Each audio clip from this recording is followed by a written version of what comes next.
श्री गुरुभ्यो नमः। श्रीमात्रे नमः। वेलकम टू वेद जननी नारायणीयम दशकम 9 सृष्टि और creation of universe. All the shlokas in Dasakam 9 will be chanted in Vrittam Prithvi.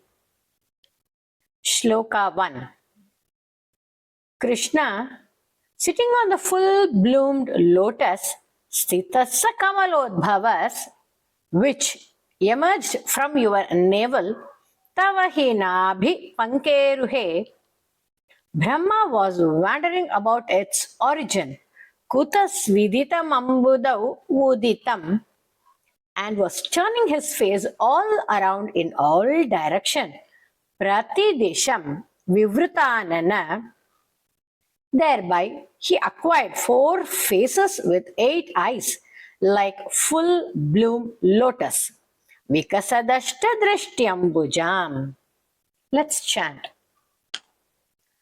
Sthitasya kamalodbhavas tavahinaabhipankeruhe kutasvididam ambudau Uditam इत्यनालोकयन् तदीक्षण कुतूहलात् प्रतिदिशं विवृत्ताननः चतुर्वदनताम् अगात् विकसदष्टदृष्ट्यम्बुजाम्. Second speed. स्थितस्य कमलोद्भव तवहिनाभिपङ्केरुहे कुतस्विदिदम् अम्बुदौ उदितमित्यनालोकयन् तदीक्षण कुतूहलात् प्रतिदिशं विवृत्ताननः चतुर्वदनताम् अगात् विकसदष्टदृष्ट्यम्बुजाम्. श्लोकम 2.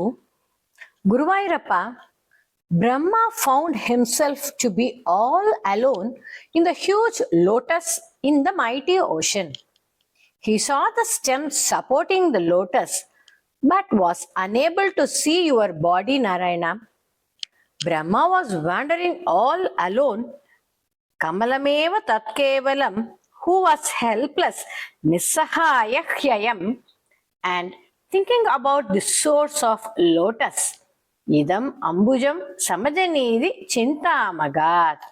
Let's chant.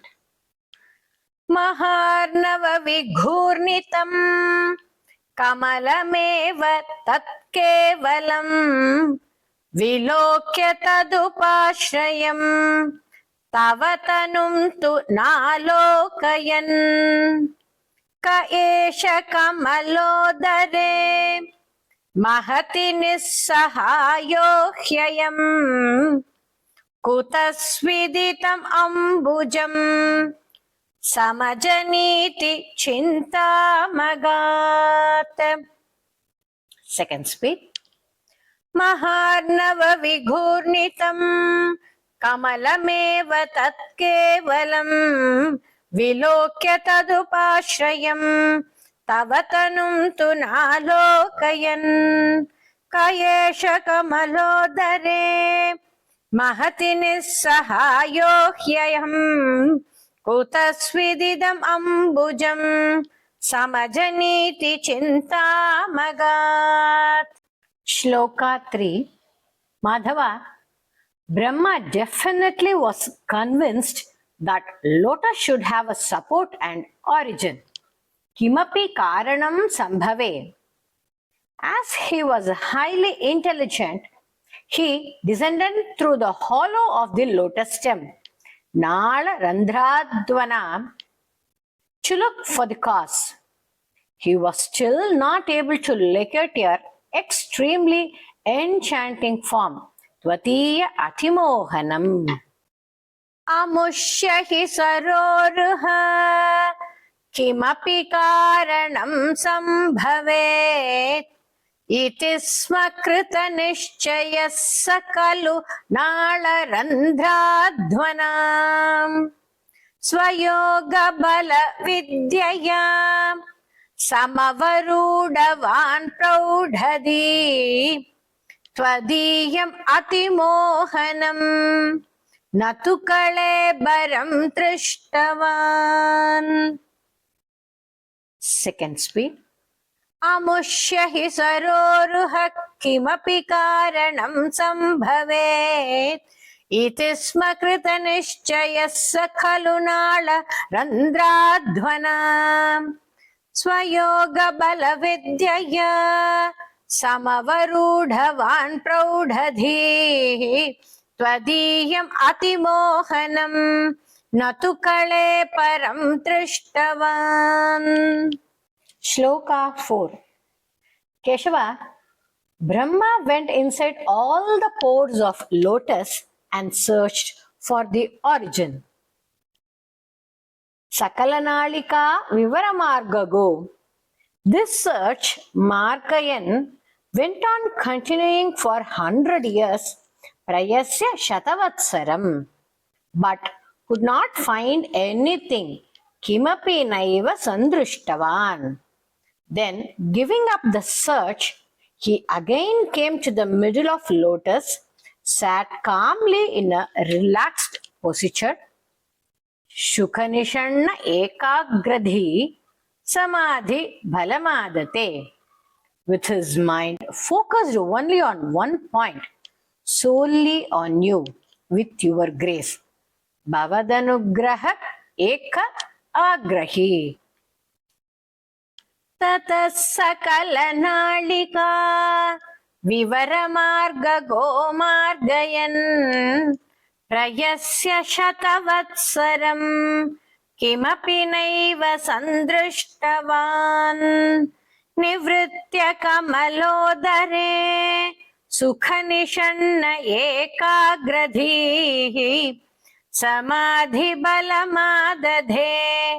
भवदनुग्रहैकाग्रही. Second speed. ततः सकलनालिका विवरमार्गगो मार्गयन् प्रयस्य शतवत्सरम् किमपि नैव सन्दृष्टवान् निवृत्य कमलोदरे सुखनिषण्ण एकाग्रधीः समाधिबलमादधे भवदनुग्रहैकाग्रही. Shloka 5.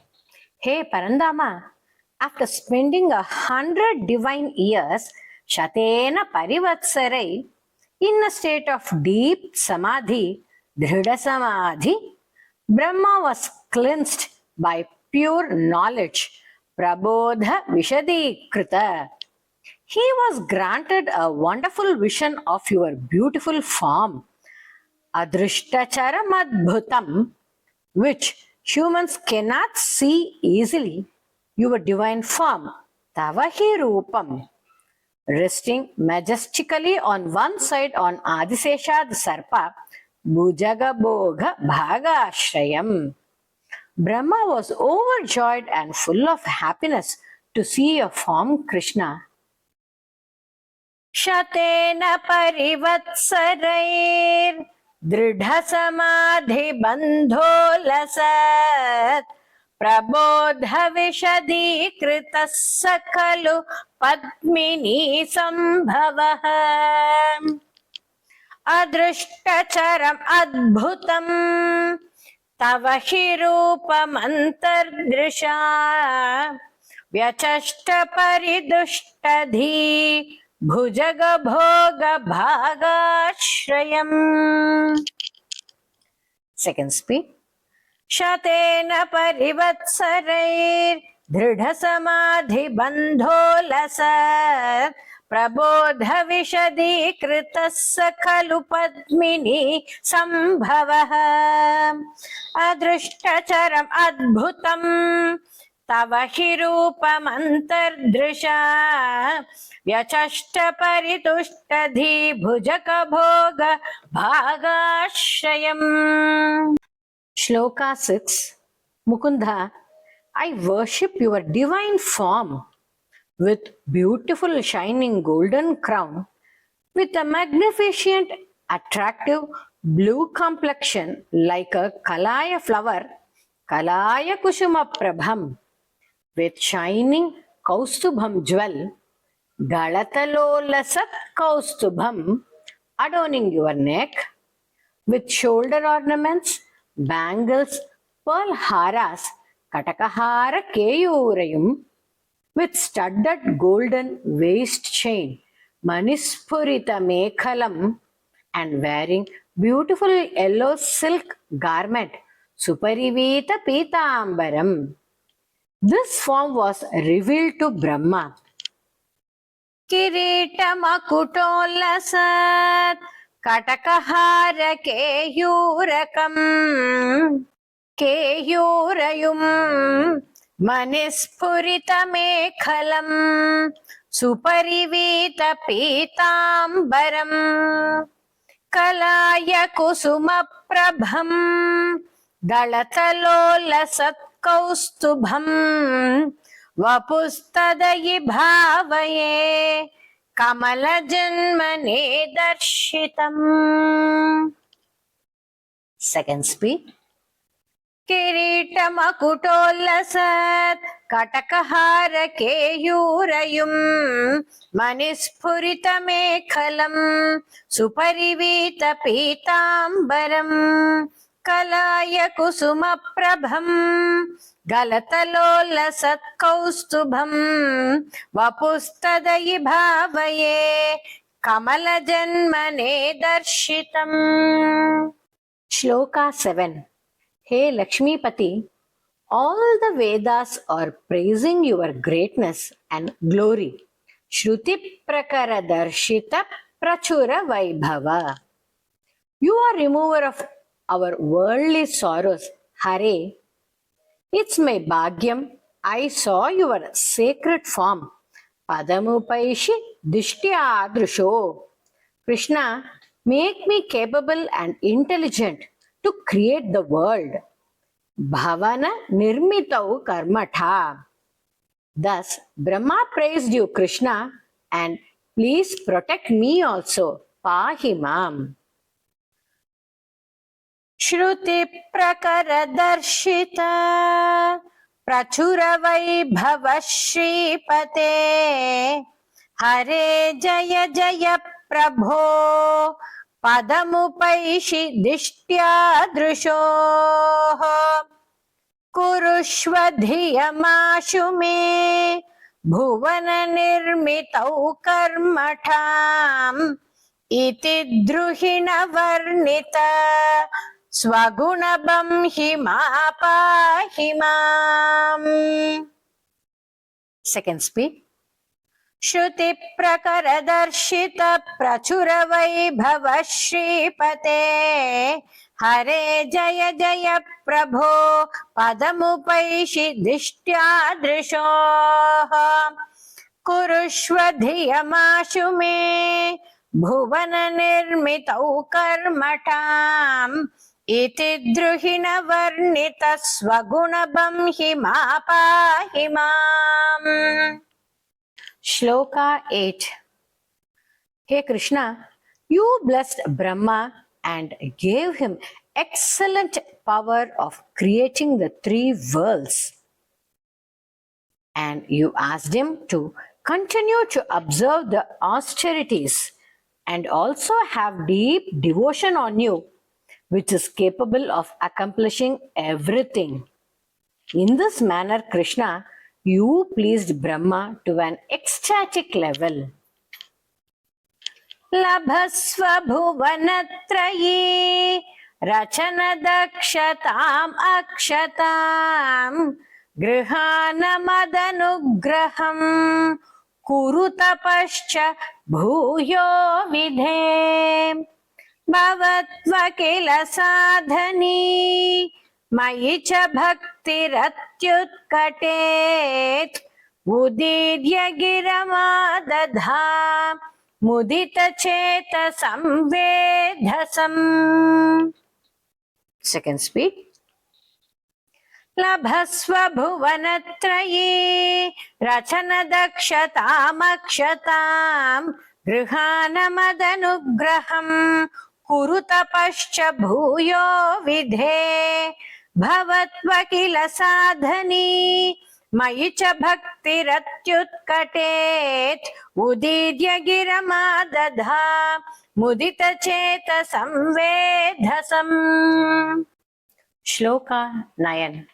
Hey Varda, Brahma observed the austerities for 100 divine years and acquired spiritual and intellectual powers more than before. He saw that the lotus on which he was seated was swayed away by the wind in the waters of the ocean. With the powers of yours, he drank the water and consumed the wind. Shatam krita tapastata sakhalu divya samvatsaran avapya cha tapo balam mati balam cha purvadhikam udikshya kila kampitam payasi pankajam vayuna भवद्बल विजृंभित पवन पाथसी पीतवान्. Second speed. शतं कृत तपास्ततः सकलु दिव्य संवत्सरान् अवाप्य च तपोबलं मतिबलं च पूर्वाधिकम् उदीक्ष्य किल कम्पितं पयसि पङ्कजं वायुना भवद्बल विजृंभित पवनपाथसी पीतवान्. Hey Krishna, Guruvayurappa, thereafter with your grace and having lotus as base, Brahma created the 3 worlds and the creatures in them. Krishna, with such infinite mercy, please protect me with great blessings, Krishna. तवैव कृपया पुनः सरसिजेन तेनैव स प्रकल्प्य भुवनत्रयीं प्रववृते प्रजानिर्मितौ तथाविध कृपाभरो गुरुमरुत्पुराधीश्वर त्वमाशु परिपाहि माम् गुरुदयोक्षितैक्षितैः. Second speed. तवैव कृपया पुनः सरसिजेन तेनैव स प्रकल्प्य भुवनत्रयीं प्रववृते प्रजानिर्मितौ तथाविधं कृपाभरो गुरुमरुत्पुराधीश्वर त्वमाशु परिपाहि माम् गुरुदयोक्षितैक्षितैः. सर्वत्र गोविंद नाम संकीर्तनम Govind Govind. I request you to subscribe to Veda Janani and hit a like and share with your family and friends.